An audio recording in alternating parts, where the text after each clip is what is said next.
እንግዲህ ባጊ ፎር ወጥቷል። ባጊ ፎርን በጣም አየሁት። ከበፊቱ ከባጊ ዋን፣ ከባጊ ቱ፣ ከባጊ ስሪ፣ ከባጊ ፎር ደግሞ ለየት ባለ መልኩ መጥቷል።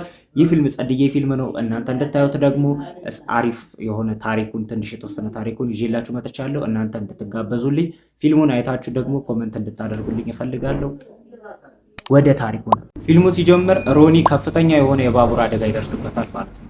ስለዚህ ሮኒ ይጎዳል ማለት ነው። በዚህ ወቅት ሮኒ በተጎዳበት ወቅት ላይ ወደ ሆስፒታል ከፍተኛ ጉዳት ስለደረሰበት በህይወትና በሞት መካከል ባለበት ሰዓት ላይ ሮኒ ወደ ሆስፒታል ይሄዳል ማለት ነው። ሮኒ ሆስፒታል ሄዶ ኮማ ውስጥ ይገባል ማለት ነው። ለ8 ወር ያህል ኮማ ውስጥ እንዲገባ ተደረገ ሮኒ ማለት ነው። 8 ወር ያህል ኮማ ውስጥ ገብቶ ከወጣ በኋላ ሁሉ ነገር እንዳልነበረ ይፈጠራል ማለት ነው። ሁሉ ነገር ግራ ያጋባል ማለት ነው። ሮኒ አይምሮ የፈጠረበት የውሸት ዓለም እንደሆነ ሊያሳዩት ይፈልጋሉ ማለት ነው ሰዎች። ሮኒ በዚህ ወቅት ላይ አይምሮ እየፈጠረ እንደሚያሳየው ነው እንጂ ምንም ትክክል የሆነ ነገር እውነት የሆነ ነገር እንደሌለ ያሳያል ማለት ነው እዚህ ፊልም ላይ ማለት ነው።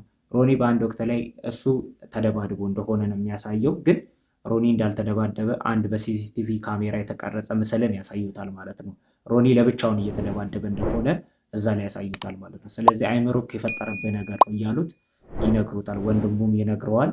አጠገቡ ያሉ ሰዎችም አካባቢ ያሉት ሰዎችም ይነግሩታል። ሮኒ ደግሞ አይምሮ የፈጠረበት ነገር አይደለም፣ እኔ ትክክል ነው፣ አሊሻ የምትባል ፍቅረኛ አለችኝ፣ እነሱ ደግሞ አሊሻ የምትባል ፍቅረኛ የለችህም እያሉት ይከራከሩታል ማለት ነው። ሮኒ ደግሞ አሊሻ የምትባል ፍቅረኛ አለችኝ፣ አሊሻ የኔ ፍቅረኛ ናት፣ እኔ አሊሻን በደንብ ነው ማውቃት፣ ጭራሽም እንደውም ተጋብተናል የሚል ነገርን ያነሳላቸዋል። እነሱ ደግሞ አይምሮ የፈጠረብህ ነገር ነው ይሄው ተመልከት እያሉ እሱ የሚያደርጋቸውን ነገሮች ሁላ ነገር ያሳዩታል ማለት ነው። እንግዲህ በዚህ ክርክር መሃል ላይ ሮኒ ወደ ፖሊስ ጣቢያ ይገባል ማለት ነው። ፖሊስ ጣቢያ ውስጥ ከገባ በኋላ ከአንድ ኢንስፔክተር ጋር ይገናኝና ያ ኢንስፔክተርን ይነግረዋል ማለት ነው።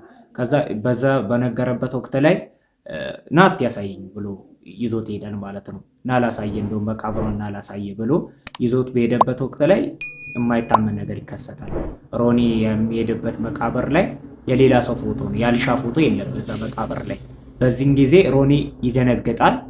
ይሄው የእውነት ነው የምር ነው ይለዋል። ሰውየም ደግሞ እየቀለድክ ነው፣ ይሄ እውነትም አይምሮክ የፈጠረብህ ነገር ነው ይለዋል። አይ ይለውና በዛን ጊዜ ሮኒ ሄዶ እዛ መቃብር ላይ በሚመላለስበት ሰዓት ሁሌ እየሄደ በሚያለቅስበት በዛን ጊዜ ላይ የሆነች አሮጊት ትመለከተው ነበር ማለት ነው።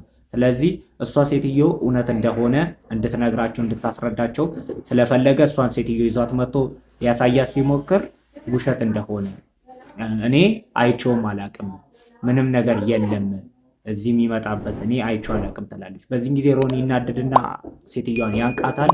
ከዛ እነሱ ያገላግሉታል። ሮኒ በጣም የሆነ ከባድ ነገር ውስጥ እንደገባ ሊያሳዩት ይፈልጋሉ ማለት ነው። ስለዚህ አይምሮክ የፈጠረብህ ነገር ነው እያሉት ሮኒ በጣም በቃ መጨረሻ ሊያምን ተስፋ ቆርጦ ሊያምን ወስኗል ማለት ነው። በሚያደርጋቸው ነገሮች በቃ ማመንን ጀመረ ማለት ነው። አሁን አንድ ነገር ይከሰታል። ሮኒ ተስፋ ቆርጦ በተቀመጠበት ሰዓት ላይ ድንገት ጎንበስ ብሎ በሚያይበት ሰዓት የሆነ ወረቀት ከቆሻሻው መጣያው ተጥሎ ያገኛል ማለት ነው እና ትውስታ መጣለት ማለት ነው። ከዚህ በፊት አሊሻ የሱን ስዕል ስላ በመታሳይበት ሰዓት ያንን ወረቀት ጨምድዶ ይጥለዋል ማለት ነው። በጣለበት ወቅት ላይ ከሆነ ፎቶ ጀርባ ይወድቃል ያ ወረቀት እና ያ ትውስታ መጣለትና ሮጦ በድንገት ወደዛ ቤት ያመራል ማለት ነው። መረጃ አገኘ። እሱ አይምሮ የፈጠረበት ነገር እንዳልሆነ፣ ይህን ሁሉ የሆነ ሴራ እንዳለ የሆነ ነገር እየተከናወነ እንደሆነ ገባውና መጀመሪያም አይምሮ የፈጠረበት ነገር እንዳልሆነ ገብቶታል። ግን በቃ ሰዎች በሚያሳዩት ነገር ለብቻውን የሚያደርጋቸው ነገሮች እንጂ ምንም እውነታ እንዳልሆነ በሰዎችና በአንዳንድ መረጃዎች ስላሳዩለት ሊያምን ሞክሮ ነበር። ግን በዚህ ወቅት ላይ በጣም ማስረጃ አገኘና ሮጦ በመሄድ ወደዛ ቤት ይገባል እና በዛ ቤት ውስጥ ሲገባ ቤቱ ያው ትንሽ አርጀት ብሏል። ያንን ፎቶ ተመለከተ። ወደዛ ፎቶ በሄደበት ሰዓት ላይ ድንገት ዞር ሲል የሆኑ ሰዎችን ይመለከታል ማለት ነው። ታሪኩ ከዚህ በኋላ ይጀምራል ማለት ነው።